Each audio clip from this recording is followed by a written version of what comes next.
നമസ്കാരം. നമുക്കെല്ലാം അറിയാവുന്നതുപോലെ തന്നെ ഉത്തര കൊറിയ ഒരു വളരെ പ്രത്യേകതയുള്ള അതിവിചിത്രമായ രീതിയിലുള്ള ഒരു രാജ്യമാണ്. അവിടുത്തെ ഏകാധിപതിയായ കിം ജോങ് ഉൻ, അദ്ദേഹം എപ്പോഴും ഒരു ദുരൂഹത ചുറ്റിപ്പറ്റി നിൽക്കുന്ന ഒരു വ്യക്തിത്വമാണ്.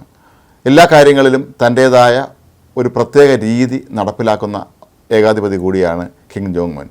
ലോകത്തെ പല രാജ്യങ്ങളുമായും ഉത്തര കൊറിയയ്ക്ക് അത്ര നല്ല ബന്ധമല്ല ഉള്ളതും. ഉത്തര കൊറിയ പലപ്പോഴും മറ്റ് പല രാജ്യങ്ങളും അവിശ്വാസത്തോടു കൂടി തന്നെയാണ്, അല്ലെങ്കിൽ അല്പ സംശയത്തോടുകൂടി തന്നെയാണ് നോക്കുന്നത്.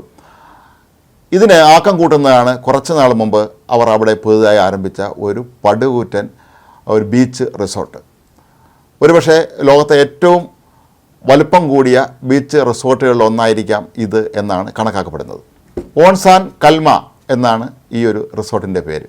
ഏതാണ്ട് 40ഓളം ഹോട്ടലുകളാണ്, നക്ഷത്ര ഹോട്ടലുകളാണ് ഇതിനകത്തുള്ളത്. വലിയ താമസ സൗകര്യങ്ങളുള്ള വേറെ ഒരുപാട് കൺവെൻഷൻ സെൻറ്ററുകൾ, അതുപോലെ നിരവധി വിനോദ കേന്ദ്രങ്ങൾ തുടങ്ങി നമ്മെ ആരെ അത്ഭുതപ്പെടുത്തുന്ന ഒന്നാണ് ഈ ഒരു റിസോർട്ട് എന്നാണ് പറയപ്പെടുന്നത്. ഇത് കിം ജോങ് ഉന്നിൻ്റെ വലിയൊരു സ്വപ്ന സാക്ഷാത്കാരമായിരുന്നു എന്നും പറയപ്പെടുന്നുണ്ട്.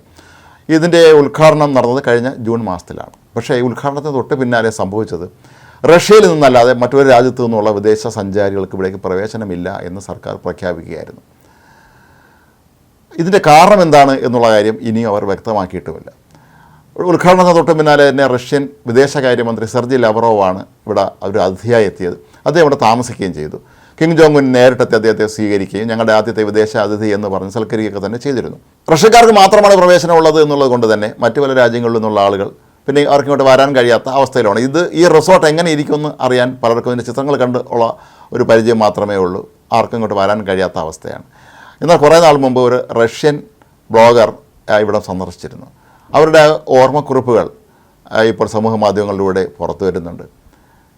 ശരിക്കും നമുക്ക് ഇതേക്കുറിച്ച് കൃത്യമായൊരു ചിത്രം ലഭിക്കുകയില്ല എങ്കിൽ പോലും അവരുടെ വാക്കുകളിലൊക്കെ തന്നെ നിറഞ്ഞു നിൽക്കുന്നത് എന്തോ ഒരു അജ്ഞാതമായ ഭയമാണ് എന്ന് നമുക്ക് തോന്നും. ഡാരിയ സുബ്കോവ എന്നാണ് ഈ ബ്ലോഗറുടെ പേര്.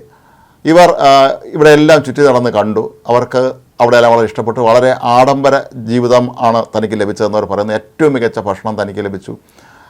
അതുപോലെ താമസ ഹോട്ടലിലെ ജീവനക്കാരൊക്കെ തന്നെ വളരെ സ്നേഹത്തോടു കൂടിയാണ് പെരുമാറിയത് എന്നെല്ലാം പറയുന്നു. സ്ഥലത്തിൻ്റെ ഭംഗിയെക്കുറിച്ചൊക്കെ തന്നെ അവർ വാചാലയാവുന്നുണ്ട്. പക്ഷേ അവർ പറയുന്ന ഒരു കാര്യമുണ്ട്, ഇങ്ങനെയൊക്കെ ആണെങ്കിലും ഏതോ ഒരു അജ്ഞാത ഭയം തന്നെ പിടികൂടിയിരുന്നു എന്നാണ് അവർ പറയുന്നത്.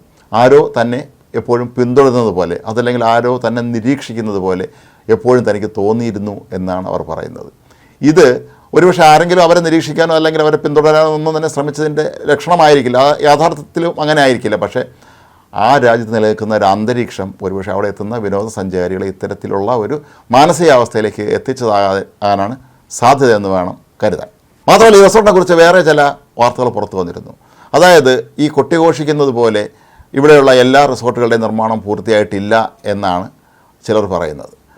കാരണം ഇവിടെ നിന്നുള്ള ചില ചിത്രങ്ങളിൽ ആളുകൾക്ക് മനസ്സിലാക്കാൻ കഴിഞ്ഞത് പല കെട്ടിടങ്ങളും പണി തീരാതെ കിടക്കുന്നു എന്നാണ്.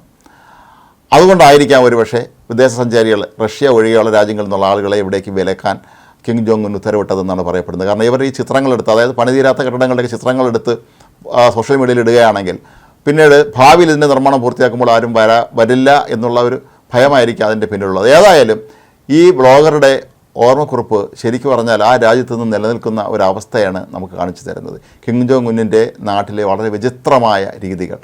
അവിടെ എത്തുന്ന ആർക്കും ഇത്തരത്തിലുള്ള ഒരു മാനസിക വ്യഥ തോന്നും എന്ന് തന്നെയാണ് നമ്മൾ കരുതുന്നത്. കാരണം എവിടെയൊക്കെയോ തങ്ങളെ നിരീക്ഷിക്കപ്പെടുന്നു, ആരൊക്കെയോ തൻ്റെ പിന്നാലെ കൂടുന്നു എന്നുള്ള ഒരു ചിന്ത വരുന്നത് ആ രാജ്യം ഭരിക്കുന്നത് ഏകാധിപതിയാണെന്നും അടുത്ത നിമിഷം എന്ത് ഗുണമെങ്കിലും സംഭവിക്കാമെന്നുള്ള എന്ത് തീരുമാനവും പെട്ടെന്നെടുത്ത് അത് നടപ്പിലാക്കുന്ന ഒരാളിൻ്റെ രാജ്യത്താണ് താൻ താമസിക്കുന്നതെന്നുള്ള ചിന്ത തന്നെയായിരിക്കാം ഒരുപക്ഷെ അവരെ ഇതിനൊക്കെ തന്നെ പ്രേരിപ്പിച്ചത്.